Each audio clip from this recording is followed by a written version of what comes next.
여러분, 예수님께서 저 제자들을 주목하고 있습니다. 어쩌면 당신이 기도하고 그리고 좀 쉬어야 됨에도 불구하고 아닙니다. 저 건너편으로 떠나갔던 제자들이 무엇하고 있는지 보고 있고, 그런데 18절 말씀해 보니까 큰 바람이 불어 파도가 일어났다라고 얘기하고 있습니다. 지금 그 상황 가운데 어쩌면 제자들은 우리가 이런 일을 당하고 있는지, 우리가 이런 어려운 일을 당하고 있는지 예수님이 알고 있는지 아마 그런 생각도 못했을 것입니다. 그저 그들의 위기 가운데 이것들을 어떻게 하면 좋을까, 말 그대로 두려움에 빠져 있을 뿐입니다. 19절 말씀해 보니까 제자들이 노를 저 시별이쯤 가다가 예수께서 바다 위를 걸어 배에 가까이 오심을 보고 두려워했다라고 얘기하고 있습니다.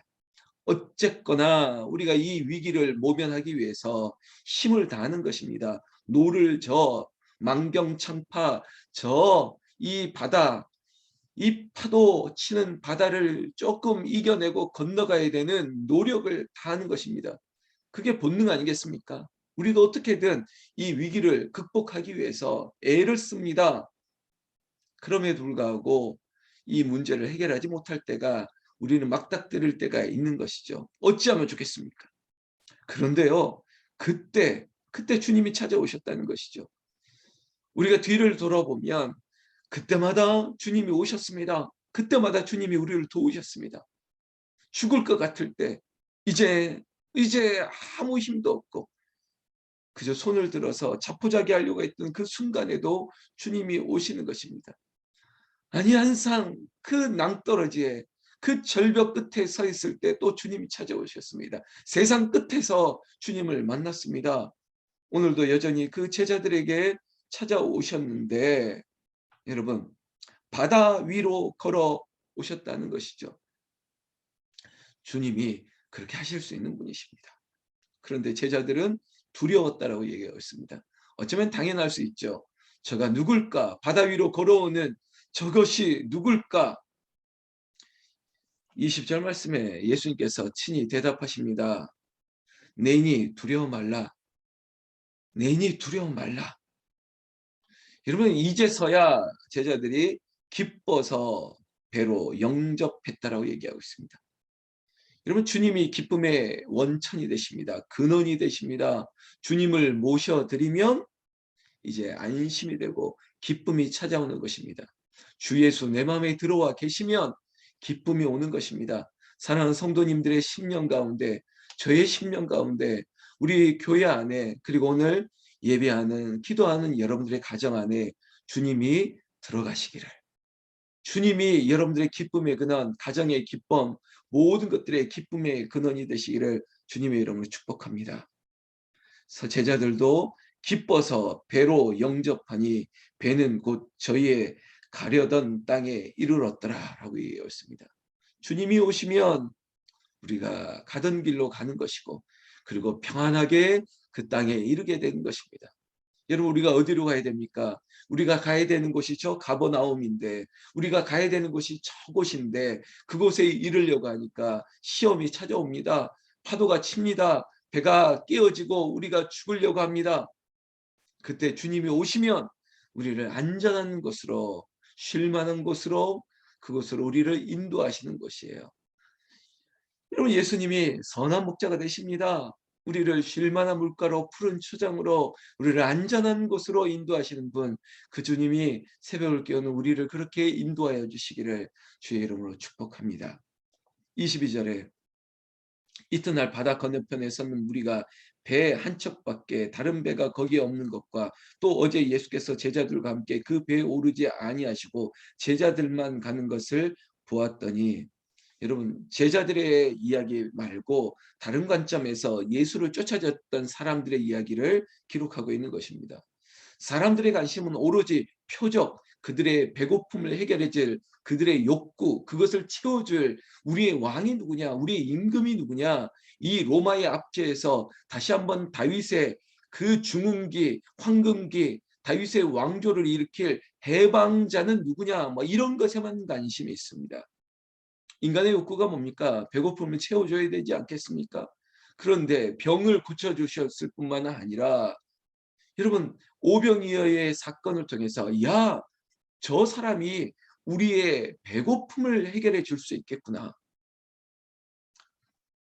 지금 우리가 대선을 앞두고 있지 않습니까? 결국은 뭐 경제, 우리의 지금 이 배고픔의 문제, 이걸 해결해 줘야 되는데 이것이 화두 아니겠습니까? 결국은 이겁니다. 사람들의 욕구는 이거예요. 우리가 배부르게 먹어야 되겠다는 것이죠. 그런데 오병이의 사건은 놀라운 사건 아니겠습니까? 아, 그들에게 후히 주셨습니다. 그들이 마음껏 먹어도, 배부르게 먹어도 12강줄이나 남았다? 여러분 얼마나 자극적입니까? 얼마나 놀라운 기적입니까? 저분이면 되겠다. 사람들이 몰려들 수밖에 없는 것이죠. 그를 찾아오는 것입니다. 그런데도 예수님은 그들의 요구를 피하고 그리고 그들을 떠나셨던 분입니다. 왜일까요? 하나님의 뜻을 위해서, 나의 안위와 그리고 나의 영광을, 인기를 위해서가 아니라 하나님께서 나에게 주셨던 그 사명을 따라 아직 가야 될 길을 가야 되기 때문입니다. 오늘 무리들이 다 찾아왔습니다. 찾아왔어요. 그러나 예수님은 거기에 없었습니다. 예수님이 가야 될 곳은 그곳이 아니었기 때문이죠. 성경 말씀 25절 말씀 보시면요.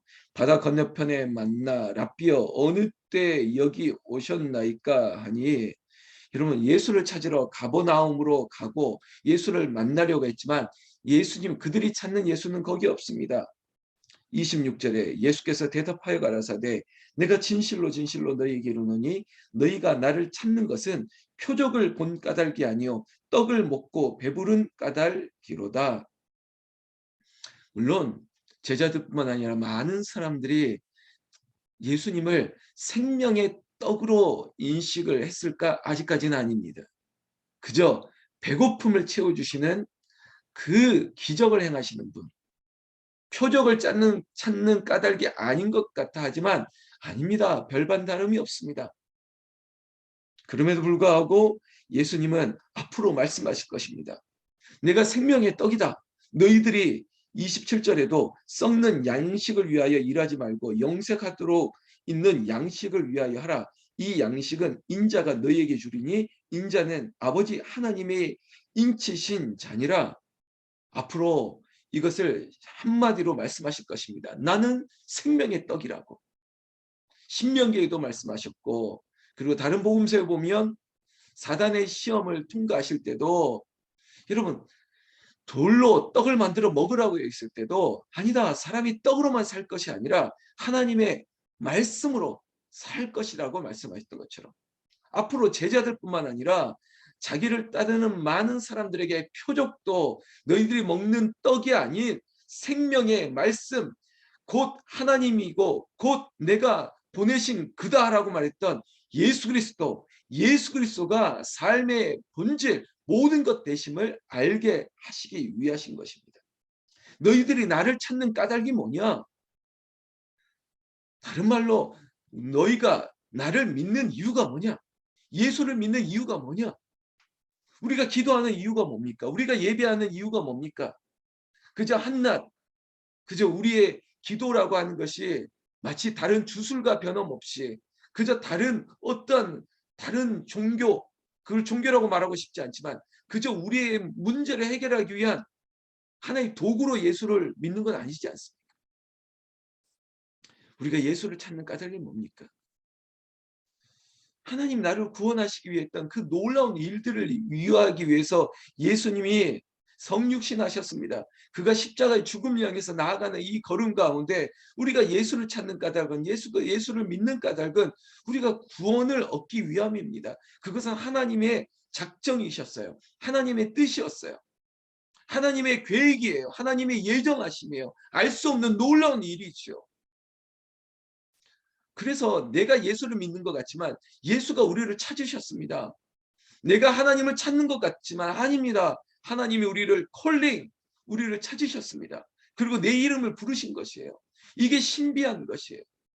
그러면 우리는 오직 그분을 위해서 사는 것입니다. 나를 부르신 하나님을 위해서, 나를 구원하신 그 주님을 위해서 그렇게 살려고 할 때 순서가 바뀐 것 같죠. 그러나 그렇게 살 때 결국은 이게 똑같이 갑니다. 나를 위하여 죽으신 그 주님이 나를 살리시기 위해서 내 모든 것들을 채워주실 수밖에 없는 거예요. 나를 구원하셨는데 구원까지 하신 분이 여러분 나에게 지금 배고픔을, 지금 나에게 이 병든 것을, 지금 나를 찾는 여러 가지 문제들을 해결하지 못하실 리가 없죠. 그래서 먼저 그의 나라를 구하자는 거예요. 우리가 예수를 찾는 까닭은 그가 누구인지 아는 것입니다. 그리고 그가 내 안에 오시면 되는 거예요. 그러면 끝나는 것입니다. 그것이 우선이 되어야 되는 것입니다. 성경을 좀 볼까요? 28절 말씀에 저희가 묻되 우리가 어떻게 하여야 하나님의 일을 하오리이까? 여러분 우리가 어떻게 하면 좋겠습니까? 다른 거 없습니다. 주님이 내 안에 오시면 되는 겁니다. 우리가 예배 시작할 때마다 부르는 찬양이 있죠. 주 예수 내 맘에 들어와 계시는 주님 내 안에 오시옵소서. 주님 내 안에 오시옵소서. 그러면 변하는 것입니다. 새 사람이 되는 것입니다. 죄악된 행실이 떠나갈 수밖에 없습니다.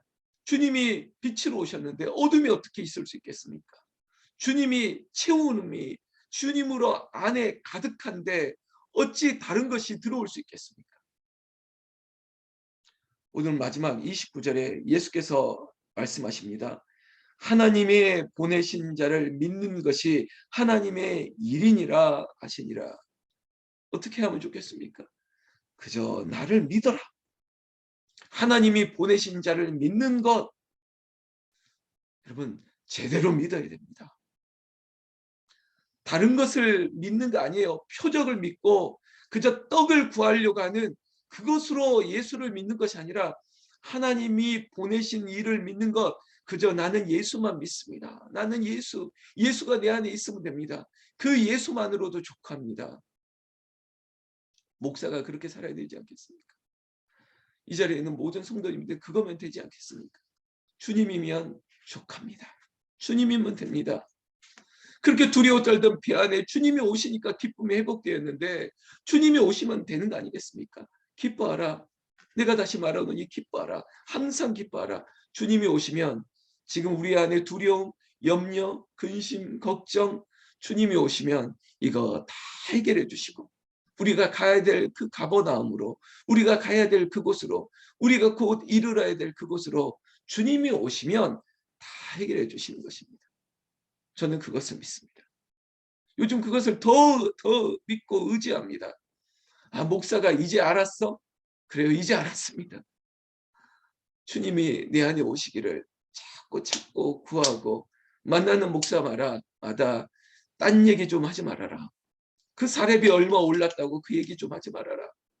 어제도 목사들 만나니까요. 죄송합니다. 이런저런 얘기해도 주님이 우리 안에 있는 이 기쁨을 알지 못하면 목사도 어린아이도 누구도 그것이 없으면 다른 말 할 수밖에 없습니다. 주님이 오시니까 너무 기쁜데요. 여러분 우리 북한산 기도원 주님이 찾아오시고 주님이 내주하시고 성령이 충만함으로 말미암아 세상이 빼앗지 못하고 세상이 감당하지 못할 기쁨으로 충만히 채워주시고 기도하는 여러분들의 삶에도 주님이 찾아오셔서 기쁨이 넘치시기를 우리 주 예수님의 이름으로 축원합니다. 축원합니다.